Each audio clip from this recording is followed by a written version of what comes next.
그 이후에 지어진 데는 무조건 안 된다가 무조건 첫 안 번째. 된다. 네. 상업시설이 많은 데는 재개발 추진이 잘 안 돼요. 공공재개발이 오히려 또 분란을 야기할 수 있는 소지가 있겠네요. 일반적인 재개발보다 빨리 진행하자라는 게 출발 모토였거든요. 이게 절반을 줄 수가 있을지, 나머지 90% 주민들의 이제 이해관계는 사실 다 무시되고도 움직이고 있는데 빨리 가려다가 멀리 갈 수가 있다.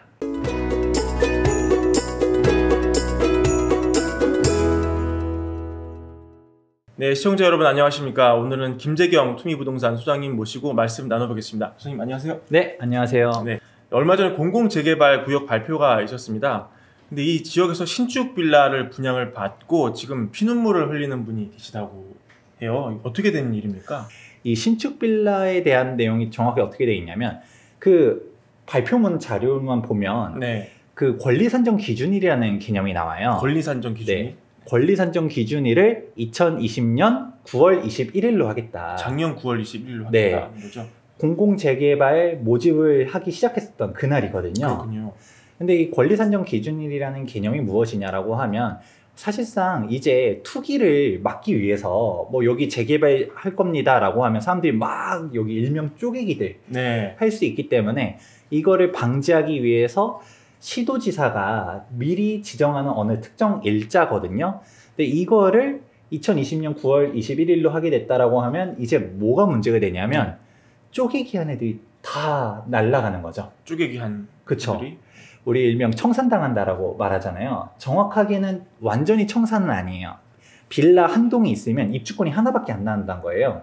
예를 들어 거기에 빌라를 새로 신축을 했는데 10세대가 들어가는 거예요. 그러면 사실 그 빌라를 분양받은 사람은 나도 입주권 하나가 온전하게 나올 걸 기대하고 샀겠죠. 근데 그게 아니라 그냥 빌라 한 동을 통틀어서 입주권 하나밖에 안 나오니까 나는 10분의 1 지분밖에 없는 거를 사게 되는 거죠. 모든 빌라가 그렇게 되는 거예요? 그 신축 빌라들. 신축 빌라요? 그쵸. 그러면 기준이 어떻게 됩니까? 그 방금 전에 이야기했었던 2020년 9월 21일이 기준이 되게 되는데 이게 참 애매한 거가 사람들이 질문이 정말 많이 오는 포인트들이 있어요. 지금 질문이 많이 오나 보죠? 실제로도 정말 많이 오고 있습니다. 그게 어떤 포인트가 있냐면 그럼 9월 20일 기준은 알겠어요. 근데 이 전까지 준공이 내야 되는가, 건축 허가만 놔도 되는가, 이런 부분들이 정말 많이 질문이 오는데 한번 상식선에서 한번 물어볼게요. 어떨 것 같아요? 그 전에 이 법 취지가 이후에 이제 빌라를 새로 지어가지고 알박기를 하지만 이런 거잖아요. 그러면 준공 기준 정도 하면 적당하지 않을까 싶어요. 되게 타이트하시네요. 이제 그렇게 해서 일단 정답이에요. 그런데 보통 일반적인 사람들은 아니 건축 허가를 관청에서 다 내줬잖아요. 건축 허가까지는 봐줘야 되는 거 아니야 라는 질문들이 정말 많습니다. 그렇군요. 근데 그게 일단 아니라는 게 첫 번째인데 근데 건축 허가라는 내용들을 어디서 보긴 봤었을 거예요, 이 사람들이. 그게 뭐냐, 재개발이 정말 복잡한데 이걸 제대로 공부를 안 하신 분들은 헷갈릴 수밖에 없어요.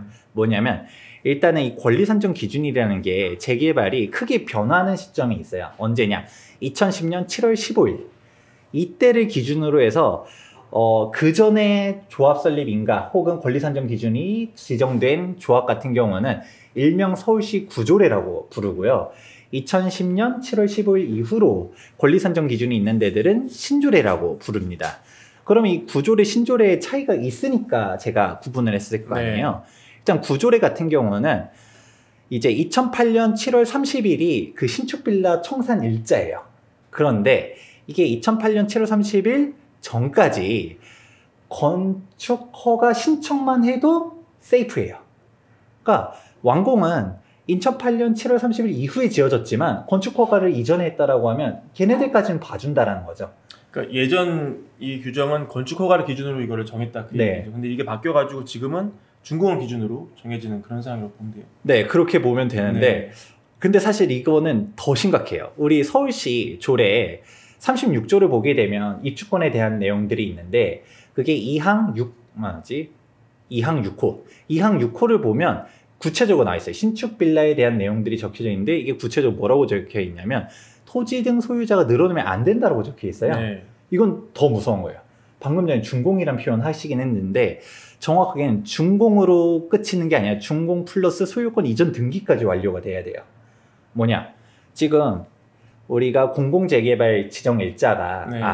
공공재개발에 대한 권리산정 기준일이 2020년도 9월 21일이라는 이야기를 했었었는데 이때 딱 그 직전에 준공은 떨어진 거예요. 준공은 떨어졌는데 한 절반은 분양을 했고 절반은 9월 21일 이후에 분양을 했어요. 네. 이게 입법 취지 자체는 이거죠. 너가 권리산정 기준일 전까지 토지 등 소유자가 증가되는 거는 마무리했어야 된다. 그 이후로는 무조건 증가가 안 된다는 거예요. 그러니까 그때 권리산정 기준일 전에 그 신축업자가 예를 들어서 5채는 분양인데 5채는 내가 가지고 있었다. 네. 5채는 묶어서 하나밖에 안 나온다라는 개념이 나오기 때문에 이거 이전에 준공 기준일에 이렇게만 보면 안 되고 엄청나게 빡빡하다라고 볼 수 있는 것이죠. 그러면 예를 들어서 이제 작년 9월 전에 건축허가가 나서 그러니까 이분들은 이제 공공재개발 알박기 할 의도가 없었어요. 의도가 없고 건축허가를 정상적으로 밟아서 준공을 마치고 분양을 했는데 분양 시점이 이거보다 좀 밀린 거죠. 그 전까지 빌라 사업을 원래 하다가 이분들이 분양한 빌라를 산 분들은 이제 후에 이제 재개발이 진행되면 청산이 되는 상황인 거네요. 뭐 청산이라는 표현은 정확하게는 맞지 않고 공유 지분으로서 가져간다는 게 보통 정확한 표현이긴 하지만 통상 사실 내가 온전한 입주권이 안 나온다는 의미로서 청산이라고들 표현하긴 하죠.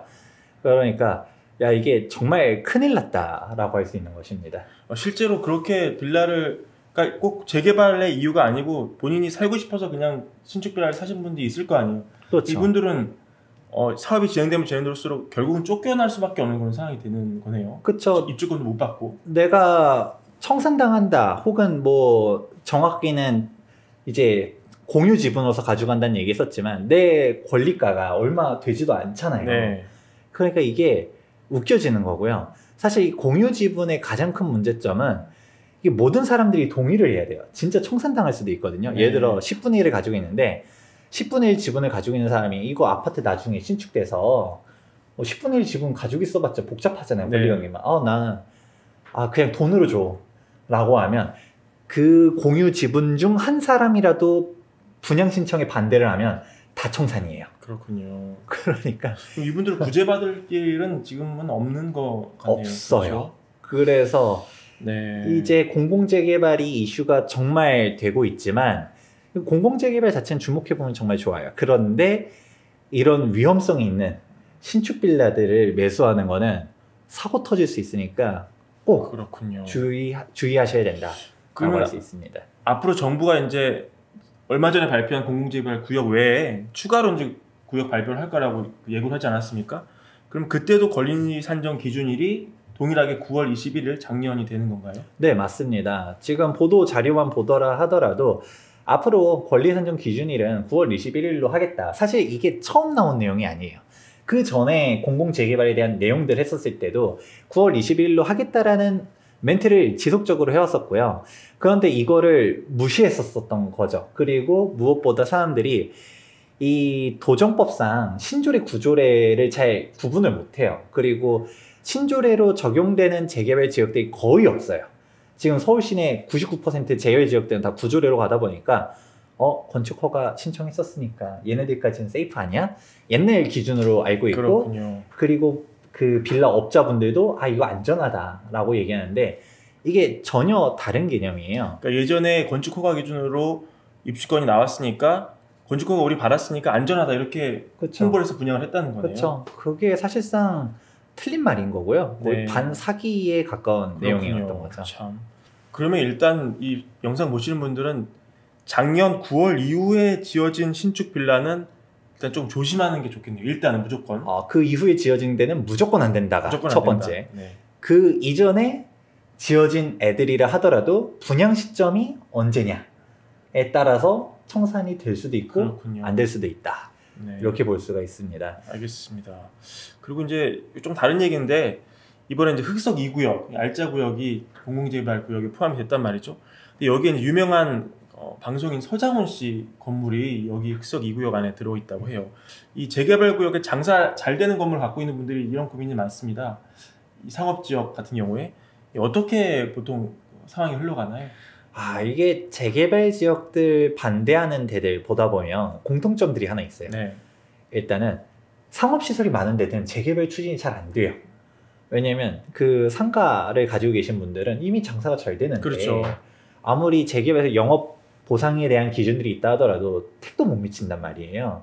그렇다 보니까 뭐 일단은 반대하는 사람들이 많은 게 첫 번째. 그리고 또 반대하는 유형 중 하나 큰 물건 가지고 있는 사람들. 서대원 씨 같은 경우죠. 그쵸. 완전 통건물은 말할 것도 없고요.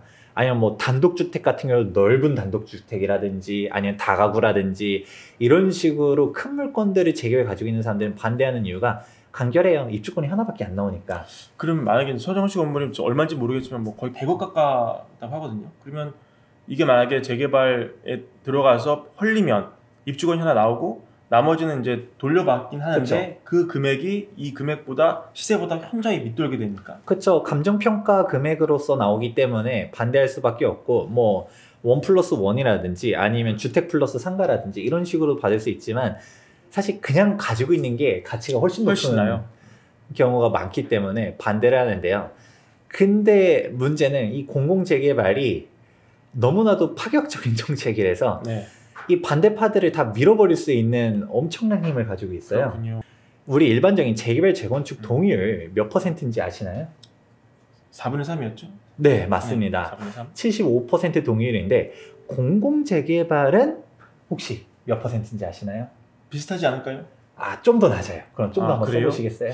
그러면 뭐 3분의 2 정도? 맞습니다. 우리 3분의 2로 해서 우리 66.7%라는 네. 이야기를 하는데 이게 공공재개발이 단독으로 움직일 때는 그런데 이제 공공시행으로 가게 되는 경우 우리 대표적으로 SH공사랑 조합이랑 같이 손잡고서 공공재개발 추진한다라고 하면 동률이 더 떨어지는 거예요.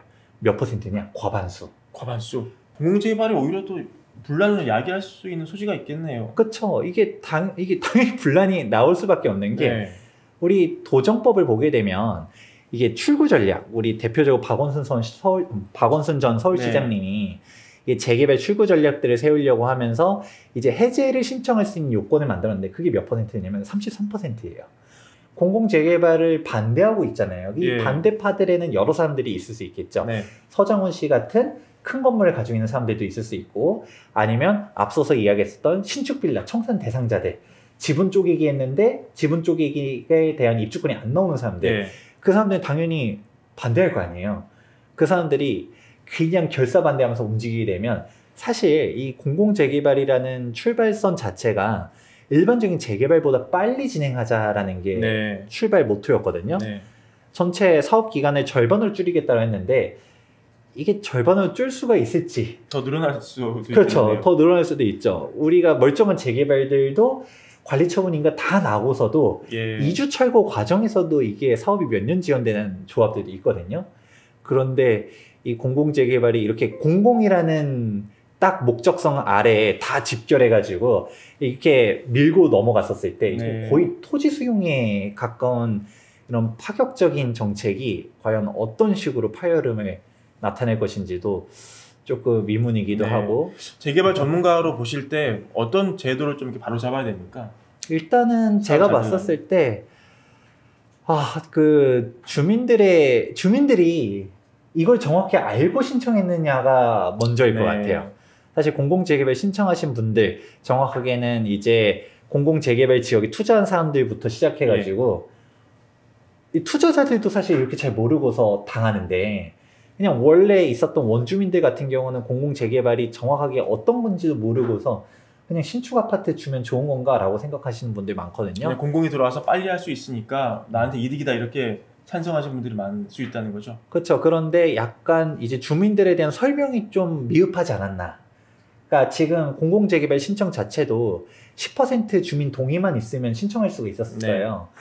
그러면 일단 투자자들이 주로 집결해가지고 신청을 했었거든요. 나머지 90% 주민들의 이제 이해관계는 사실 다 무시되고서 움직이고 있는데 갑자기 공공재개발 지역을 지정되는 순간 토지거래 허가구역으로 딱 묶여버리고 그리고 권리산정 기준에 따라서 청산당한 사람들이 있고 그리고 이게 어떤 식으로 구체적으로 진행되는지도 정확히 모르시는 분들도 많은데 이게 주민들에 대한 설명이 정확하게 제일 정확하게는 우리 공감대가 형성되어 있지 않은 상태에서 속도로만 밀고 가려다가 사실 빨리 가려다가 멀리 갈 수가 있다 라고 저는 보고 있습니다. 네, 충분히 공감이 가는 얘기였습니다. 그럼 이 김 소장님이 보시기에 서장훈 씨는 앞으로 어떤 행동을 취할 것 같으세요? 일단 기본적으로 반대를 하겠죠. 반대를 할 수밖에 없는데 문제는 이 반대를 해도 공공이 어떻게 움직이냐가 가장 큰 키를 가지고 있죠. 당연히 반대를 일단 1차적으로 할 거고 네. 알박기란 표현을 쓰긴 뭐하지만 모 재개발 지역도 이제 명도가 정말 어려운 건물들 있잖아요. 네. 그런 데들처럼 뭔가 버틸려고 하면 사실 이 진행 자체가 파행으로 뭐 교회 같은 데가 그런 거 많아요. 그쵸. 교회가 특히 그런 경우 많은데 뭐 어디 특정 교회를 얘기할 수는 없지만 그런 것처럼 뭔가 반대하려고 했었을 때 이거를 어떻게 법적으로 분쟁을 해결할 것이냐. 순수하게 법이 그렇다니까 어쩔 수 없지 라고 하면서 오케이라면 상관없겠지만 나 이건 인정 못한다. 행정소송 걸겠다 라고 움직여버리면 사실 이게 몇 년이 더 딜레이 될지는 알 수 없는 거거든요. 이게 진짜 그렇게 큰 키를 가지고 있는 사람들이 버틸려고 하면 사실 전략들은 좀 있고 예. 변호사님들도 이런 것들을 아주 기대를 많이 하고 있을 거예요. 전문 변호사들이 많으시죠. 참 이게 앞으로 공공재개발이 빠르게 정말 진행될지 느리게 갈지는 이런 움직임들도 같이 보시면 좋을 것 같습니다. 네, 오늘 공공재개발 문제점에 대해서 얘기하는 시간이 됐는데요. 이 속도를 빠르게 하기 위해서 이 제도를 도입했는데 들어보니까 문제가 좀 많이 있는 것 같습니다. 좀 제도적인 보완이 필요할 것 같다는 생각이 듭니다. 오늘 김 소장님 모시고 말씀 여기까지 나눠보겠고요. 다음에 또 우리 현장에서 다시 또 만나도록 하겠습니다. 시청해주셔서 감사합니다. 감사합니다.